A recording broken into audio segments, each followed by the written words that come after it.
There's a new threat in the United States. It's a movement without a clear name. It has no clear doctrine, and there's, well, very few cases of violence, at least in the modern world.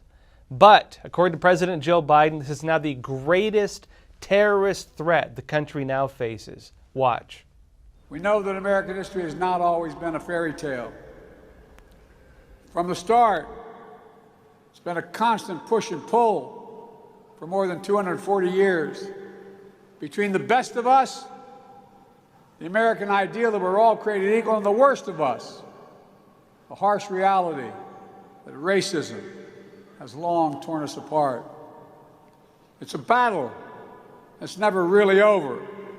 But on the best days, enough of us have the guts and the hearts to stand up for the best in us, to choose love over hate, unity over disunion, progress over retreat, to stand up against the poison of white supremacy, as I did in my inaugural address, to single out as the most dangerous terrorist threat to our homeland is white supremacy.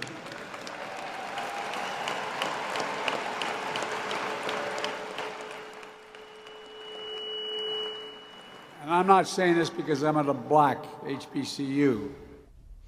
Now, as Biden noted in that speech at Howard University in Washington, it echoed something he's actually been warning about since he took office. During his inaugural address, while listing the threats to the country, Biden said this. And now, a rise of political extremism, white supremacy, domestic terrorism, that we must confront and we will defeat.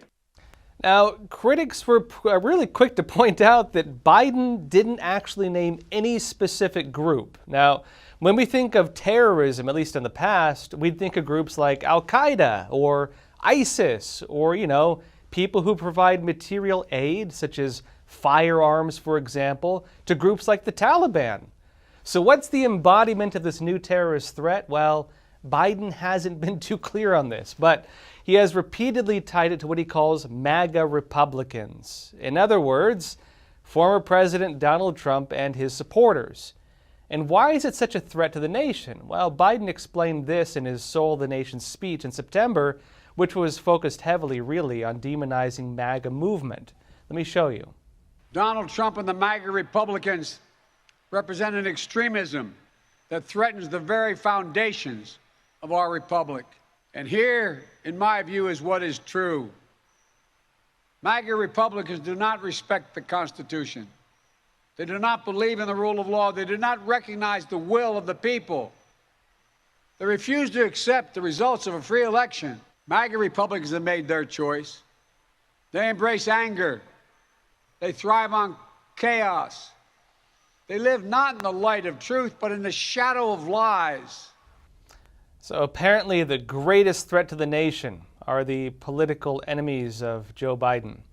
And the greatest crimes they commit are apparently to hold conservative views on marriage, abortion, and to question the integrity of the 2020 elections.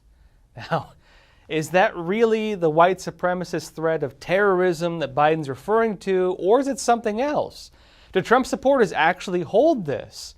Well, there wasn't much really suggesting any of that, at least interestingly, until right after Biden's recent speech.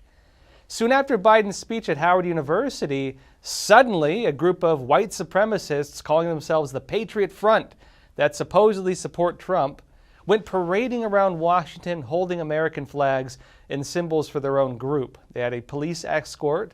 They were unchallenged by typical counter-protesters like Antifa. And when they arrived at the metro at the end of the march, police allegedly prevented press from following them. So, do they represent Trump supporters? Are they representative of the MAGA movement? Or of conservatives at all? Well, apparently it doesn't seem so. There was a deluge of Twitter posts from conservatives and from news articles from conservative outlets with a relatively uniform opinion, just about every place you look. Most people believe that Patriot Front are feds. In other words, the movement is viewed as what they call a Fed op, or federal agents dressing up as Trump supporters to make Trump supporters look bad. Then who is Patriot Front? Well, according to the Anti-Defamation League, it's a Texas-based white supremacist group that actually split off from another group called Vanguard America back in August of 2017. And interestingly, the group is also loosely affiliated with another white supremacist group called the Rise Above Movement, which had been heavily monitored by the FBI going back at least to 2017, as was detailed in a criminal complaint from an FBI agent. Now that group, interestingly, had ties to Ukraine's Azov battalion, including for training. And that was actually shown in a report from Radio Free Asia. Woke Societies notes that the irony with all this is that American taxpayer money is potentially going to finance the white supremacist group's training by extension. And it says the United States has for years funded, trained, and armed the Ukrainian regiment, while inadvertently, through the support of groups like the Azov Battalion, given indirect support to extremists, both within the U.S. and abroad. And meanwhile, we also recently saw some similar protest by an openly neo-Nazi organization called the Blood Tribe. The organization was protesting a drag brunch in Ohio. Now, that group was similarly condemned online very heavily by conservatives, who also broadly called them feds. So what's the verdict? Well, look, it's always possible the white nationalist groups have been infiltrated by federal agents. We don't really know. And Trump supporters are not being overly paranoid for being suspicious of that. The far-left community organizer Saul Alinsky actually wrote in his book, Rules for Radicals, something along these lines, and infamously laid out strategies for exactly this. For example, Alinsky told far-left activists in the 1970s that rather than directly protesting at the time against George Bush, that they should instead dress like members of the Ku Klux Klan and then pretend to support him. The anti-Trump organization Lincoln Project was also actually outed in 2021 for doing something similar.